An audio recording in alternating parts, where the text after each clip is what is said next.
नमस्कार दोस्तों, Edu plus documentary में आपका स्वागत है। आज सुप्रीम कोर्ट ने स्ट्रे डॉग्स पर लगा दिया है। आवारा कुत्तों के हमलों के लगातार बढ़ते मामलों को लेकर सुप्रीम कोर्ट ने सभी राज्यों की सरकारों को कड़ी फटकार लगाई है। अदालत ने साफ कहा है कि कई राज्यों ने कोर्ट द्वारा मांगे गए हलफनामे अब तक दाखिल नहीं किए हैं। तो अंजलि जी, इसमें आपका क्या कहना है? इस पॉडकास्ट में आपका स्वागत है। तो अंजलि जी, आगे सुप्रीम कोर्ट ने क्या कहा है? नमस्कार दोस्तों, एजू प्लस डॉक्यूमेंट्री पॉडकास्ट में आपका स्वागत है। सुप्रीम कोर्ट द्वारा तलब किए गए मुख्य सचिवों की बैठक का आयोजन 3 नवंबर को होगा। इस बैठक का मुख्य उद्देश्य देश भर में आवारा कुत्तों की बढ़ती समस्या पर चर्चा करना और उचित समाधान निकालना है।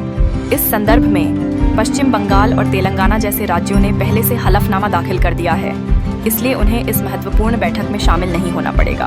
अगस्त में दिए गए आदेश के तहत सुप्रीम कोर्ट ने पूरे देश में इस समस्या के दायरे को बढ़ाया था। इसके अंतर्गत सभी राज्यों और केंद्र शासित प्रदेशों को नोटिस जारी किया गया था कि वे दिल्ली एनसीआर में आवारा कुत्तों को पकड़कर उन्हें स्टरलाइज और वैक्सीनेट करें और फिर उन्हें उनके मूल क्षेत्रों में छोड़ दें।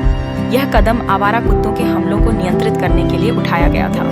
हालांकि कोर्ट ने हाल ही में बताया कि अगस्त में दिए गए निर्देश के बाद से देश भर में आवारा कुत्तों के हमले लगातार बढ़ते जा रहे हैं। विशेष रूप से बच्चों पर हुए हमलों की घटनाओं ने सभी की चिंता बढ़ा दी है। उदाहरण स्वरूप, पुणे में एक बच्चे पर कुत्ते का हमला और भंडारा जिले में 20 कुत्तों द्वारा किए गए सामूहिक हमले की घटनाओं ने इस समस्या की गंभीरता को उजागर किया है।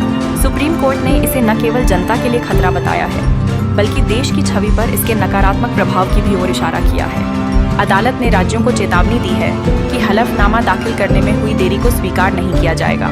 यह स्पष्ट किया गया कि सभी राज्यों के लिए इस आदेश का पालन करना अनिवार्य है।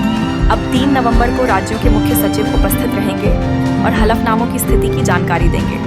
यह बैठक आने वाले समय में समस्याओं के समाधान के लिए महत्वपूर्ण साबित हो सकती है। आवारा कुत्तों की समस्याएं न केवल कानूनी बल्कि सामाजिक भी हैं और हमें यह सुनिश्चित करना होगा कि सभी पहलुओं को समझते हुए एक ठोस कदम उठाया जाए। अब हमारा पॉडकास्ट यही समाप्त होता है, तो मैं अपने दोस्तों से लेती हूँ अलविदा। अब मिलते हैं अगले पॉडकास्ट में। नमस्कार।